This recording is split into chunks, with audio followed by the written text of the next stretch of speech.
okay if I call you William?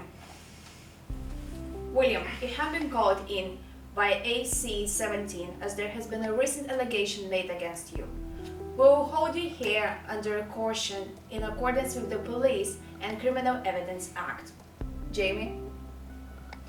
You're here under caution, as you have not yet been charged, but we want to give you the opportunity to answer the allegations made against you and to give your own account, which may help us to reduce other lines of inquiry.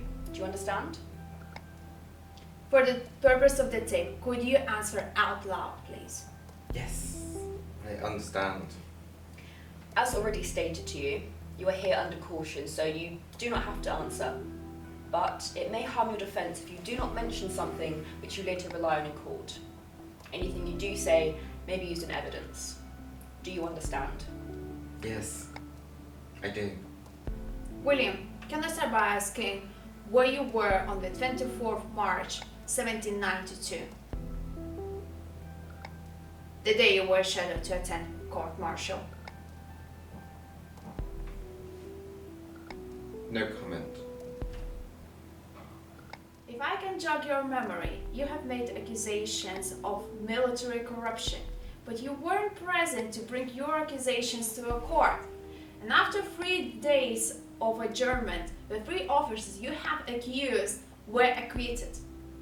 Do you often make claims and not follow through with sufficient evidence, Mr. Cobbett? I didn't go because I knew how my claims would get used against me.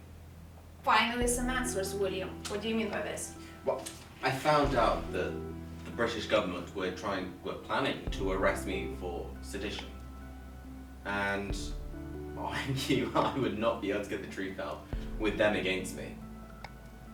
There was this whole plot being formed against me. We can neither confirm or deny whether or not British government had an order out for your arrest. But can I ask, what actual evidence do you have to prove any of this? I was collecting evidence while I was in Canada, and the regimental book was the most crucial part of the evidence to help support my claim. But it was kept at the regiment, so it could be easily falsified to, suit the defense. Okay, I see. Can I see how not attending court-martial makes you trustworthiness as a witness or a claimant significantly reduced? The case was hopeless. There was no point in pursuing it at that point. Do you remember where you were on the day 24 March 1792? Yeah. I was on a boat on my way to France. And can I ask, Mr. Cobbett, where did you go after your time in France? Philadelphia. Jamie? Please see evidence item EK562 in your folder. Evidence item EK562 shows a series of pamphlets that you wrote in Philadelphia under the pseudonym Peter Porcupine. Please can you confirm it was you who wrote these pamphlets, Mr. Cobbett? For the purpose of the tape, Mr. Cobbett, if you could please answer out loud. I'm proud to say that it was me. I am the only one out there looking for justice. And in these pamphlets, you were writing sketching attacks on the French Revolution and defending England. Is that correct? Yes. Read through on the topic of the French Revolution. Jamie? Please see evidence item EK563 in your folders. Evidence item EK563 shows an issue of your periodical, Porcupine's Gazette, in which English scientist Joseph Priestley is criticised, quite savagely some might say, for his support of the French Revolution. Was it you who wrote this issue? No comment. You have just now confirmed writing the sketching attack on the French Revolution under pseudonym of Peter Porcupine. And the issue criticizing Mr. Priestley was also written by Peter Porcupine. So don't waste our time, Mr. Cobbett. No comment. Right. It wasn't this issue that has to brought you to England, though. Was it, Mr. Cobbett? Jamie? Please refer to evidence item EK564 in your folder. Evidence item EK564 is another issue of your periodical Porcupine's Gazette. In this issue, you list your accusations against Dr. Benjamin Rush, stating in one that he killed his patients. Can you tell us, Mr. Cobbett, did you or do you have any evidence to support your claims against Dr. Rush? His bleeding and purging techniques. See, Rush had miscalculated the percentage of blood in the human body by such a vast amount that people died because of his negligence. Mr. Cobbett, I will repeat my question again. Do you have any actual evidence, or do you need to back up these claims? What about the hundreds of dead patients? The blood is on his hands, and Washington being one of them.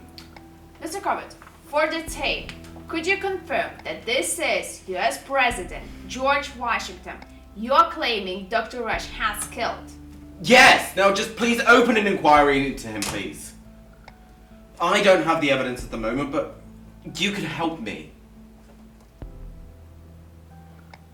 We don't investigate murder, Mr. Cobbett. We investigate corruption. And since you made these claims, we're here to discuss you and the counter-claims made against you.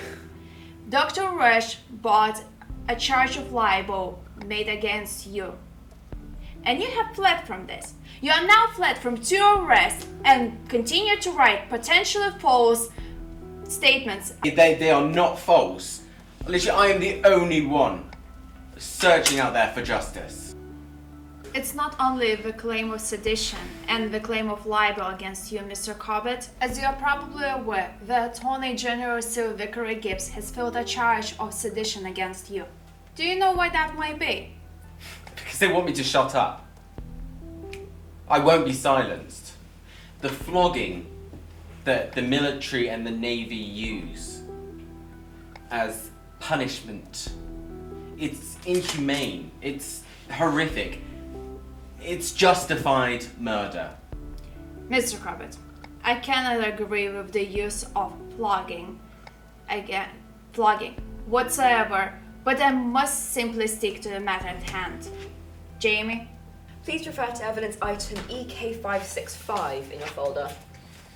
Evidence item EK565 is a copy of your journal, the Political Register.